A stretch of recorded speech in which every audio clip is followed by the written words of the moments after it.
Hello everyone, good morning. आज Tuesday है और आज मेरा लोअर बॉडी वर्कआउट रहता है जिसमें मैं अच्छे से स्ट्रेंथनिंग कर ट्रेनिंग करता हूँ अपनी। क्योंकि ये बहुत ज़रूरी है किसी भी रनर के लिए। होता क्या है कि जनरली जो नए रनर या नए नए रनिंग स्टार्ट करते हैं उन्हें पता नहीं होता है इम्पोर्टेंस ट्रेनिंग की। वो क्या करते हैं, बस रन करते जाते हैं, उन्हें लगता है बस रन करना ही काफ़ी रहेगा। वो रन करेंगे, फिर और ज़्यादा रन करेंगे और अपना माइलेज एंड सब कुछ बढ़ाते जाते हैं, पर स्ट्रेंथ ट्रेनिंग नहीं करते हैं। जिससे क्या होता है कि उनकी इंजरी होने के चांसेस बहुत ज़्यादा बढ़ जाते हैं। क्योंकि अगर आप स्ट्रेंथ ट्रेनिंग नहीं करेंगे तो आपकी मसल्स उतनी स्ट्रांग नहीं होगी जो कि आपके ट्रेनिंग का लोड ले पाए। क्योंकि ट्रेनिंग लोड में आपको बेयर करने के लिए सबसे ज़्यादा ज़रूरी है आपकी मसल इतनी स्ट्रांग हो, क्योंकि जब आप लोड डालो वो उसको बेयर कर पाए। स्टार्टिंग में क्या हुआ था, मेरे साथ भी ऐसा ही हुआ था। जब मैं रनिंग स्टार्ट की थी तो मुझे लगा था कि बस रन करना है और मैं बस रन करता जा रहा था। किसी-किसी दिन थोड़ा बहुत वर्कआउट कर लिया, बस ऐसे ही मन किया तो।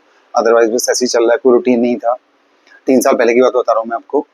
फिर क्या हुआ कि लेकिन रन में इम्प्रूवमेंट आ रहा था थोड़ा बहुत, जैसे आना चाहिए था, क्योंकि रन तो मैं कर ही रहा था रूटीन से। सारा इंटरवल, टेम्पो एंड ऑल सब कुछ कर रहा था। तो मेरा जो मैंने एक रन किया था, नोएडा में रन होता है एक एनजीएम। जब मैंने उसको रन किया था तो वहाँ पर मेरी इंजरी हो गई। राइट नी में मेरे पेन होने लगा। जो रनर्स नहीं बोलते हैं इंजरीज को, तो वो मेरे पेन रहा, काफ़ी दिन रहा। मैं थोड़ा लंगड़ाने भी लगा था। फिर मुझे समझ में नहीं आ रहा था कैसे ठीक होगा। जैसे ही रन कर फिर थोड़ा रेस्ट करता था, ठीक हो जाता था। जैसे ही फिर से रन करता था फिर से प्रॉब्लम हो जाते थे। फिर मुझे लगा ये कैसे इम्प्रूव होगा, तो मुझे समझ ही नहीं आ रहा था। फिर मैंने क्या किया कि मैंने सोचा कि सीनियर से डिस्कस करता हूँ कैसे इस चीज़ को इम्प्रूव करूँ, क्या क्या मुझे करना चाहिए। तो मैंने जब डिस्कस किया तो मुझे बताया, मुझसे पूछा रूटीन उन्होंने, क्या करते हो आप, क्या नहीं करते हो। तो मैंने बताया ऐसे ऐसे मैं तो बस रन किए जा रहा हूँ। उन्होंने कहा स्ट्रेंथ ट्रेनिंग करते हो, मैंने कहा नहीं मैं वो तो नहीं करता हूँ। फिर मैंने पूछा क्या कैसे कैसे करना चाहिए। फिर उन्होंने मुझे बताया कि आपको रेगुलर करना होगा। आप कोशिश करो कि वीक में आप एक्सरसाइज करते रहो। अपर बॉडी भी यूज होती है। लोगों को लगता है रन करने में बस नी या हमारे लेग्स यूज होते हैं, बाकी बॉडी यूज नहीं होती। देखिए आप शोल्डर्स भी यूज करते हो, आप एल्बो भी आपकी थक जाएंगे। आप बहुत लॉन्ग रन करोगे ना, आपके एल्बो में पेन होने लगेगा। हाथ इस तरह से आप रहेंगे ना, ऐसे थक जाओगे आप पूरी तरह से। तो क्योंकि हाथ में बोटल्स भी हो सकती है, कई बार बोटल्स हो सकती हैं, बोतल कुछ जो भी आप हाथ में लेकर चल रहे हो, आपको लगेगा हाथ थक गए हैं। बार बार आप ऐसे करोगे, अगर आप शोल्डर्स भी पेन कर जाएंगे। मैं लॉन्ग रन की बात कर रहा हूँ यहाँ पे। मैं बात करूँ 30 40 50 या 5 4 3 4 5 6 आवर्स आप रन कर रहे हो। अगर आपका कोई भी बॉडी पार्ट थकेगा तो आपकी रनिंग परफॉर्मेंस खराब होगी। कई बार आपको पता नहीं चलेगा। और अगर बैक स्ट्रांग नहीं है, आपकी लोअर बैक स्ट्रांग नहीं है, तो कई बार मैंने रनर्स को देखा है कि जब वो रन कर रहे होते हैं तो आफ्टर फ्यू किलोमीटर्स लाइक 25 20 या may be 30 40 may be 50, mostly hill run में बहुत होता है ऐसा कि वो थोड़े से टिल्ट हो जाते हैं। लाइक वो जो रन कर रहे हैं तो उनकी कमर थोड़ा वो ऐसे एक साइड झुकते चले जाते हैं, ऐसे ऐसे रन उन्हें पता नहीं चल रहा होता है, लेकिन उनको पता नहीं चलता है। उन्हें को टोकता है, अरे आप टेढ़े हो गए हो, आप सही सीधे हो जाओ, पोस्चर ठीक करो। तो पोस्चर थोड़ा खराब होता रहता है। धीरे धीरे वो पोस्चर इतना खराब हो जाता है कि उनको बहुत ही मेजर इंजरीज हो जाती हैं। इस केस में क्या होता है कि फिर वो फिर से काफ़ी लंबा रेस्ट एंड ऑल, अगर आप चाहते हो आपको बीच में रेस्ट ना करना पड़े और अगर परफॉर्मेंस बहुत ही अच्छी हो और आप कितना भी लोड डालो बॉडी पर, वो आपको इंजरी ना हो। क्योंकि जब भी आप चाहें, आप पुलिस की प्रिपरेशन कर रहे हैं, आर्मी है, कुछ भी आपका टारगेट है, वो इतना मैटर नहीं करेगा। लेकिन आपकी स्ट्रेंथ ट्रेनिंग बहुत ज़रूरी है। आप प्रॉपर स्ट्रेचिंग, मसल्स को पूरा रिलैक्स करना, देन उसके स्ट्रेंथ ट्रेनिंग करना, ये सब बहुत ज़रूरी है। जैसे कि जब हम रन करते हैं, देखिए हमारा हमारा एक एक छोटी छोटी मसल बहुत ज़्यादा इंपॉर्टेंट रोल प्ले करती है। जैसे मैं बात करूँ तो हमारे ग्लूट्स हैं, जिन्हें हम हिप्स आप कह सकते हो। तो ग्लूट्स है, उनका भी बहुत बड़ा रोल है। जब भी आप रन करते हो तो आप प्रॉपर पैर उठाते हो, तो ये बहुत ही मैं कहूँगा बहुत ही इम्पोर्टेंट मसल है। बहुत ही टफ रन जब हम करते हैं या बहुत ज़्यादा एफर्ट मारते हैं तो मेनली पूरा लेग का वेट हमारे ग्लूट्स पर ही होता है। हम पैर उठा रहे हैं तो सारा सारा ग्लूट पर ही लोड पड़ रहा है। अगर आप उसकी तैयारी नहीं करेंगे तो, या उसको स्ट्रॉन्ग नहीं करेंगे तो आप बहुत अच्छा रन नहीं कर पाएंगे। तो पहले आप ग्लूट्स हो गया, हैमस्ट्रिंग हो गई, आपके काफ हो गए, नी हो गया, आपका एंकल हो गया, आपको हर पार्ट की एक्सरसाइज करनी है। और एक मेरे साथ ये स्टार्टिंग में एंकल स्प्रेन का भी बहुत सीन था। जो हमारा एंकल होता है उसको मुझे बहुत ज़्यादा बार बार मोच आती रहती थी। मैं परेशान था एंकल स्प्रेन की वजह से। तो फिर मैंने फिर काफ़ी रिसर्च की उसके ऊपर, कैसे करना है रनिंग में। 2 मेरे जो सीनियर्स हैं उनसे डिस्कस किया। फिर कुछ एक्सरसाइज मुझे मिली जो उन्होंने मुझसे कहा था कि अगर आप इन एक्सरसाइज को कर लोगे तो आपको कभी भी एंकल स्प्रेन नहीं होगा। आप 15 20 डेज रेगुलर कर लो बस। और उसके बाद मैंने वो किया भी, और सच बता रहा हूँ उस दिन से लेकर आज तक कभी भी मुझे एंकल स्प्रेन नहीं हुआ है। कई बार ऐसा हुआ है कि मेरे पैर के नीचे प्रॉपर ब्रेक आ गई है, ऐसे पैर मुड़ गया है, इधर मुड़ गया है, इधर ऐसा ऐसा हो गया है, पूरा पूरा मेरा जो फुट है वो ऐसे से मुड़ गया है। लेकिन कभी भी अब मुझे थोड़ा बहुत टाइम के लिए पेन फील होता है, ठीक है, बहुत बहुत माइनर। इवन रन तो कभी रुकता ही नहीं है, ऐसा नहीं होता कि पैर लेके बैठ गया, ऐसा नहीं होता है। लेकिन मेरा रूटीन चलता रहता है, वो हील हो जाता है। जैसे कि मेरा जो भी माइलेज है, मैं रेगुलर अपनी जो भी रन है वो करता रहता हूँ। ऐसा नहीं होता है कि मैं नहीं, अब मैं 4 डेज रन नहीं करूंगा या 3 डेज रन नहीं करूंगा, ये बिल्कुल नहीं होता है। आप सोचिए, अभी मेरा रिसेंटली जो मेरा टफमैन का, ये जो टफमैन की एडिशन मैंने पहनी हुई है वहीं की है, ये मशोबरा का जो हिल आप देख रहे हो, ये एलिवेशन काफी ज्यादा था। जब इसकी ट्रेनिंग कर रहा था, हम लोग ऋषिकेश जाया करते थे ट्रेनिंग के लिए। तो ऋषिकेश में क्या हुआ कि जब मैं रन कर रहा था तो एक काफी बड़ा पत्थर मेरे पैर के नीचे आया। मेरा ध्यान उस टाइम, थोड़ा मैं डिस्कस कर रहा था, बातें कर रहे थे हम लोग। तो फिर मैं बात करते करते जब मैं रन कर रहा था तो अचानक मैं ध्यान नहीं दिया, मेरे पैर के नीचे एक पत्थर आया काफी बड़ा, और मेरा पैर इतना ज्यादा टिल्ट हो गया कि सोचिए कि जो इस ये वाली इतना मुड़ गया पूरा कि मेरे जो पत्थर था वो मेरे इस साइड लगा। सोचिए पैर के ऊपर की साइड इतना ज्यादा मुड़ गया था मेरा पैर। स्टिल मुझे कोई इंजरी नहीं हुई, कुछ नहीं हुआ। कुछ दिन मुझे थोड़ा थोड़ा फील होता रहा, बट ट्रेनिंग चलती रही, कुछ दिनों में हील हो गया। मुझे लगता है कोई और होता तो बहुत मेजर इंजरी हो जाती और शायद वो चल भी नहीं पाता। तो ये छोटी छोटी चीजें हैं जो आप स्ट्रेंथ ट्रेनिंग से आप अपने आप को स्ट्रॉन्ग कर सकते हैं। ये रनर्स के बारे में ही नहीं है, ये जो रनिंग नहीं भी करते हैं लोग, जिनको लगता है नीज में पेन रहता है उनके, या वो जल्दी थक जाते हैं चलने में, या वो कभी वो ट्रैकिंग करते हैं, या सपोज कभी कहीं मंदिर दर्शन करने जाते हैं, उनको बहुत ज्यादा प्रॉब्लम होती है नीज में, काफ में, एंकल्स में। तो ये सब ना आप ऐसे करोगे ट्रेनिंग तो आपको कोई प्रॉब्लम नहीं होगी। आप कोशिश करो कि आप स्ट्रेंथ ट्रेनिंग करो ही करो। अगर आपको कोई भी डाउट है इस चीज को लेकर के, ट्रेनिंग कैसे करें, कौन कौन सी एक्सरसाइज हमें करनी चाहिए, तो आपको आप मुझसे पूछ सकते हो, मैं आपको बता दूंगा। जनरली मैं आपको बताऊं मैं कौन कौन सी एक्सरसाइज करता हूँ, मैं आपको बता देता हूँ। सबसे पहले मैं वॉल सेट करता हूँ। जिसको भी पेन है नी में, आपको लगता है कि आपके घर में जो बुजुर्ग हैं वो लोग भी इसको कर सकते हैं, बहुत ही अच्छी एक्सरसाइज है। वॉल सेट में आप सिंपल वॉल से टिक कर बैठ जाते हो, गूगल करोगे आपको पोस्टर मिल जाएगा। आप वॉल सेट करिए 3 to 4 सेट में, 4 सेट्स करता हूँ। उसके बाद में मैं स्क्वाट्स करता हूँ 4 सेट्स। उसके बाद में मैं कर्ल करता हूँ, लेग कर्ल। उसके बाद में रिवर्स लेग कर्ल करता हूँ मैं। फिर मैं क्लोज नी स्क्वाट्स करता हूँ, साइड लेग रेज करता हूँ मैं, काफ रेजेस करता हूँ, वॉकिंग लंजेस करता हूँ, नॉर्मल लंजेस भी करता हूँ। फिर मैं ग्लूट ब्रिज करता हूँ।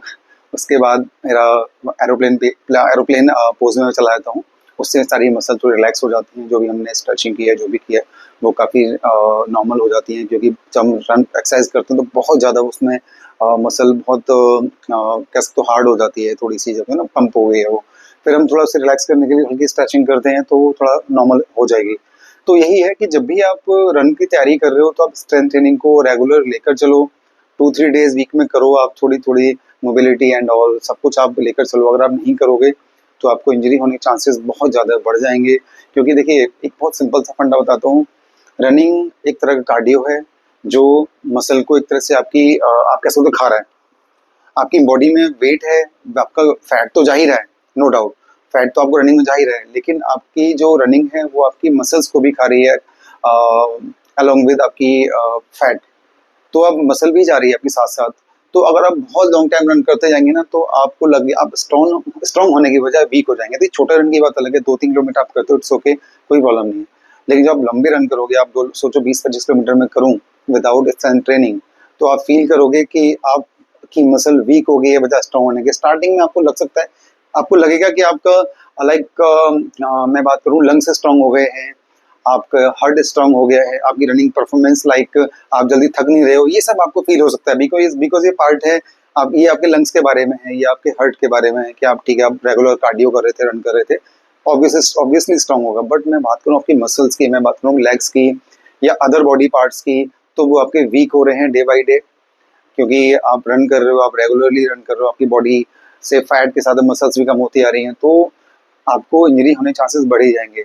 एक आपको और मैं एग्जांपल देता हूँ, होता है क्या, देखिए ये जो हमारा मेरा हैंड है, सपोज ये मेरा हैंड है, और भी सेम, आप सेम इतना ही मोटा, इतनी मोटी कलाई आप किसी, या इतना ही मोटे हैंड्स आप किसी के ले लोगे, आप चाहो कि वो मेरे इतना वेट उठा ले, या मे बी मैं उसके इतना वेट ना उठा पाऊँ।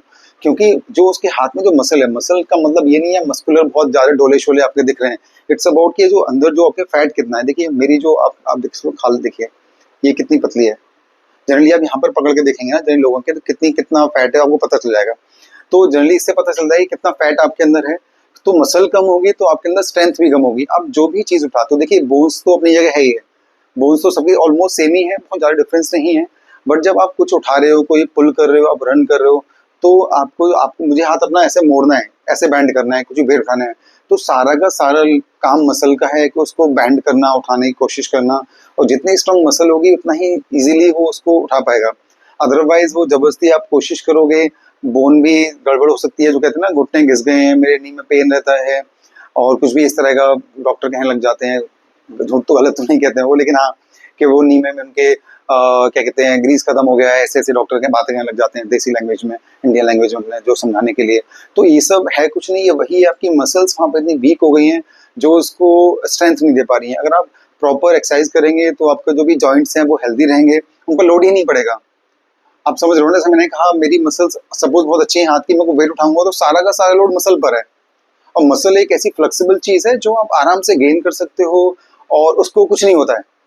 आपने वेट उठाया, मसल ने वेट उठाया, एक तरह से मसल पे लोड पड़ा, आपने छोड़ दिया, इट्स ओके, खत्म। आप घर का काम कर रहे थे, भले ही आप घर का गैस सिलेंडर या कुछ भी भारी सामान, बोरी या कुछ भी आप उठा रहे थे, तो आप मसल पे गया, आपने उठा लिया, रख दिया। अब यहाँ पर आपकी मसल ही नहीं है, इतनी वीक है, या फिर आपने वेट उठाया, सारा लोड कहाँ गया, बोन पर। बोन पर सारा लोड गया। उससे क्या होगा कि आपका जो इंजरी होने चांसेस बहुत ज़्यादा बढ़ जाएंगे।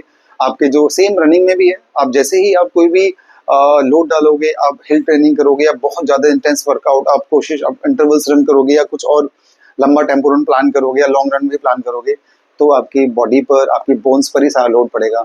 हमें अपनी बोन्स पे लोड पड़ने से थोड़ा कम करना है। हमें कोशिश करनी है कि हमारा जो अरे हमारी जो मसल्स हैं वो थोड़ा गेन हो जाएं, अच्छे से स्ट्रांग हो जाएं, ताकि हम वेट उठा सकें। जैसे कि अब अ, मैं बहुत लंबा वीडियो हो गया एक्चुअली, फिर मैं थोड़ा और एक्सप्लेन करता हूँ, एक और एग्जांपल देता हूँ आपको। देखिए हमारी जो स्पाइन है, जैसे कि मैंने पहले भी बैक पेन के केसेस में बताया हुआ है, ये बहुत ही इंपॉर्टेंट है एक्चुअली रनर्स या नॉन रनर्स के लिए भी। देखिए हमारी जो स्पाइन है वो, उसकी जो है ना, जो हड्डी है हमारी रीढ़ की हड्डी, वो लगभग इतनी ही चौड़ी है, थोड़ा बहुत फर्क कह लो आप, मैं एग्जांपल दे रहा हूँ आपको। इतनी ही चौड़ी हड्डी है, बस थोड़े उसमें इस तरह से ब्लॉक्स लगे हुए हैं, बीच में डिस्क लगे हुए हैं, तो इस तरह से बीच में स्पेस है जहाँ से आपकी नर्व्स जा रही हैं सारी बॉडी की, ये सब सब कुछ ऐसे ऐसे है। वो सबकी ऑलमोस्ट सिमिलर उसकी है, सिमिलर ही मोटी है एग्जैक्टली, मैं कहूँगा रीढ़ की हड्डी। ऑलमोस्ट बहुत ज़्यादा डिफरेंस आपको नहीं मिलेगा। और उस पर क्या होता है कि हमारी बॉडी, जो हमारा अपर बॉडी है, लाइक हम धड़केंगे जिसको, वो पूरा उसी पर टिका हुआ है। आप सोचिए ना, आप कभी भी कोई भी मतलब देखेंगे स्केलेटन कैसा है, बॉडी स्ट्रक्चर कैसा होता है, तो आप देखेंगे कि देखिए कि यहाँ पर तो कोई मसल होती नहीं है इस जगह ना, यहाँ कोई कोई सॉरी मसल तो होती है, कोई बोन नहीं होती, कोई बोन नहीं है यहाँ पर, कोई बोन नहीं है। आप देखो ये सब पूरा खाली है, यहाँ पर एक बोन आपको अपनी रीढ़ की हड्डी दिख रही है, यहाँ पर ऐसे रीढ़ की हड्डी दिखेगी। उसके बाद ना आप यहाँ पर आ जाओगे, यहाँ पर आके आपका ये वाली मसल, ये वाली हड्डियां दिखना शुरू हो जाती हैं, वाली बोन जो आपकी रहती हैं चेस्ट वाली, फिर वही आप पर टिकी हुई है, मतलब उसी पर आपकी बॉडी टिकी हुई है, सिर्फ आपकी स्पाइन पर जो आपकी रीढ़ की हड्डी है।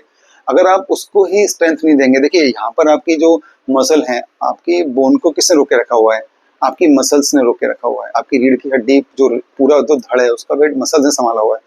मसल्स वीक होती हैं तब धीरे धीरे मसल्स वीक होती हैं, आप एक्सरसाइज नहीं करते हो तो, जब जैसे लोग कहते हैं ना स्लिप डिस्क हो गया, बैक पेन हो गया, वहाँ वहाँ पर वो वेट उठाने लग जाते हैं। भारी वेट कोई भी उठाया जनरली, आप अभी आपकी सीधा जो लोड आ गया वो आपकी बोन पर आ गया, आपने वेट उठाया, बोन पर लोड आ गया, बस हो गई प्रॉब्लम। आपको स्लिप डिस्क हो गया या कुछ और इंजरी हो गई, कुछ भी क्रैक भी आ जाता है कई बार लोगों के, तो फिर आप बेड पे पड़ गए काफ़ी लंबे टाइम तक। आप फिर ऑपरेशन है, डॉक्टर जो भी सजेशन देंगे आप वो कराते हैं। तो सबसे पहले आप समझिए, आपको हर किसी को मैं कहूँगा, जो घर में बुजुर्ग भी हैं, जो भी हैं, उनको भी स्ट्रेंथ ट्रेनिंग करनी चाहिए, ताकि उनकी मसल्स इतनी स्ट्रांग रहें, ताकि वो अपनी फैमिली या जो भी चीज़ें हैं, बच्चों को खिलाना है, कुछ भी कहूँगा मैं, वो अपना मेंटेन कर पाएँ। मेनली रनर्स की हम बात कर रहे थे, तो आप कोशिश करें कि आप रन करें, उससे साथ साथ में ट्रेनिंग भी करें, तभी आपकी परफॉर्मेंस ठीक होगी।